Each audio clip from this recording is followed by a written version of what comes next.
Good morning, and welcome to another gloomy version of Diatribes from the Voice of Doom.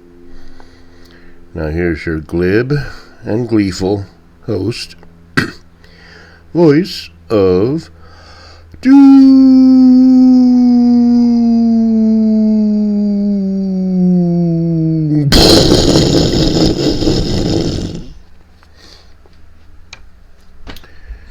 Hello. Alrighty. Well, I didn't watch the debate yesterday. Or today. Benjamin came home last night around midnight and did a little catching up, and then we're gonna have breakfast today and do a few things. It's nice to have him back. I'm glad he made it back in one piece, because the way things have been going for me lately, I was a little concerned. But everything's fine, and he has 3 weeks to decompress for a while, and that's all good. But let's talk about the issues at hand. Now, politics is basically a facade. It has nothing to do with solving problems. You have a government, so-called, established to take care of the welfare of the people of that particular nation. And their basic goal is to solve problems by making laws, by restricting our behavior. The more we don't do anything, the less problems we'll have. Okay. Now, the facade is obvious. It's always been obvious. You have to put up a good front, and you have to say whatever you have to say in order to maintain your image of what people perceive. Like I said years ago, perception is everything. It matters not what reality is, it's how people perceive reality. And when subjective wisdom merges with objective reality, Kyochi Myogo, which eventually it should happen, then you had to face those immutable truths. And that's what's happened. Sometimes, I muse to myself, trying to put myself in other people's position or put myself in their shoes, and think about what it's really like behind the facade, behind the curtain. Just thinking, doing mental exercises, like, for instance, what's it really like when Dr. Jill and Petri Dish are calling it a night at 8 p.m. and going to their bedroom? Does she talk about how great he is and how he's doing a great job and he's so energetic? Or does she rip his face off? You stupid idiot. We prepped you for 7 days and you couldn't get one thing right. You bumbling, stumbling old coot. I should have married the chauffeur when I had a chance. And on the same token, if you want to keep the facade going even to yourself, do you shield your Petri Dish husband from the media, from all outlets of communication? Because, I think to myself, if I was a public figure, let's just say, and a real public figure where the whole world knew my name, then you're going to get feedback from the world on your behavior. I don't know if I could put up with that. That's why I'm kind of glad that Voice of Doom and Diatribes only has 20 subscribers, because if I was a major influencer, I would get feedback from all kinds of people, and I'd be recognized on the street, and I'd get in arguments on the street and what have you. But just to say, you're in the public eye, and everything everything on the media is saying that was the worst debate in the history of politics, going back to Aristotle. And there's not one person really sticking up for you except in the most feeble way. Well, it was a bad day, but people shouldn't judge anybody on one day. As if he's going to bounce back and do better next time. By September, he'll be worse.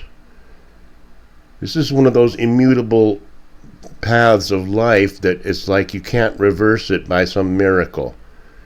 Even if they had a wonder drug which suddenly made him sharp as a tack, can't keep up with him, knows everything. He's so up on all the issues. Foreign policy, there's no comparison. The best in history. If they had a pill that could make that happen, you still have the problems facing what used to be America, which look like they're intractable for now. Inflation, the border, chaos, anarchy, killings, and boiling over conflicts which will inevitably lead us to a nuclear holocaust. And they're talking about it seriously now. They're not talking about it like a theory of, things may get bad. No, things are bad.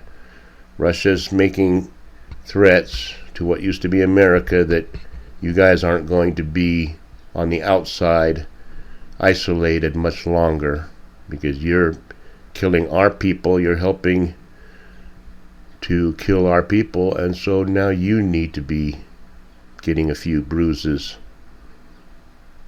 by whatever means necessary, and it could be almost anything. But cannibalism. Now, Petrie brought the allegory or fantasy about cannibalism into the political sphere a few months ago, which we had fun with. But now we're going to see real cannibalism, and it's pretty obvious why. The D's and the wokesters and the idiots don't know what to do now. It's actually kind of laughable, because all of a sudden overnight these morons are saying what everybody's been saying for years.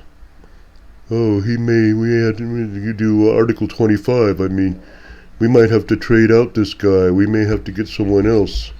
As if it's as easy as that. You just don't do that. It's going to be very complicated. The only real way Petri Dish can leave is if he chooses to not run himself. Then he can turn his delegates over to whoever they get in the convention. That's all complicated crap. It doesn't look like Petri Dish is going to, because he's got a doctor for a wife who doesn't want to give up being First Lady. So they're willing to go down with the ship. Now, cannibalism. All right. As the wokesters eat themselves, we're going to see the politicos who have always circled the wagons with each other stay one solid, united front. No chinks in the armor. Otherwise, people will see, if anybody admits that we made a mistake, then we'll lose every election. That's why politics doesn't work as we have it, and never will. Because you can't admit to mistakes, otherwise they pounce on you. Because we have a two-party oligarchy, which you just can't admit to a mistake. But cannibalism, we need to replace Petri dish, but we can't have this gargoyle. That's not possible because she's even worse. But we backed her up, and she's a person of color, and we can't do. What are we gonna do? If we get rid of her somehow, then we'll be accused of racism. Just being hoisted by their own petard. Now, when we talk about cannibalism, I'm going to talk about actual retribution. So you're gargoyle. You were picked to be vice president to check some boxes, even though you only got 1% of the popular vote in the Democratic primaries. Nobody liked you, but Petrie had to get somebody, and there weren't any competent people that fit the bill, so he got whoever was on the podium there with it, putting him down. You didn't want busing. I was one of those people that wasn't getting bussed because of you. Now, alright, we're getting rid of you, Gargoyle. I think her first reaction would be, the hell you say? Because I know where the bodies are buried, literally and figuratively. And if you decide to get rid of me, I'm going to blow this lid wide open. As VP under Petri dish, I will tell all. I will go to Glenn Beck. I will go to Fox.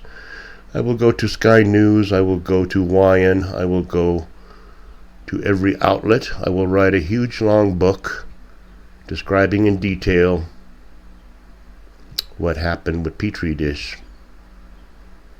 Well, now what are they going to do? It's going to be the same thing with the media touts and wags. They're going to be eating themselves because everything they said a week ago has fallen apart. And they're actually kind of admitting it now. Unfortunately, since we have video and we can record things, there's a new technology we've just come up with is actually recording things and looking at them, what happened in the past. You can do a side-by-side of Joe, idiot, moron, absolute, brain-dead organism, Scarborough, and that ridiculous wife of his, and all the other touts, and put them side by side. A week ago, there's never been a sharper president. Let me tell you, F you if you don't want to hear this, but Petri dish has never been better. Blah, blah, blah, blah, blah. And now this week, we got to get rid of him. We can't do it. We got to find a replace. Come on. The utter rampant, bald hypocrisy, impunicity is just, it's piled up so high. I mean, it would go from the bottom of the Marianas Trench to the top of Everest. It's so huge. And now they're having to own it. They have to own up to all the stupid mistakes they make. Ramrodding Petri dish through the primary system without him even having to make a speech.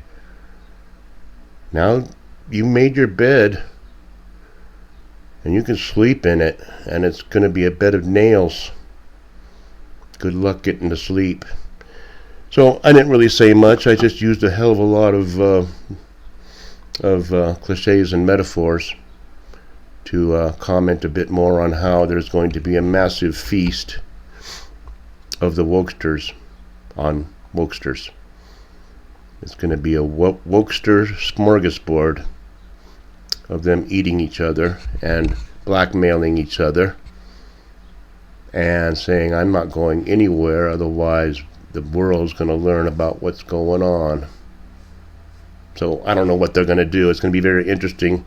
They'll probably have to set off a few bombs here and there in what used to be America, just to get people's minds off the fiasco that they created. So I'll leave it there. I don't think it was too bad. I said nothing that people don't already know.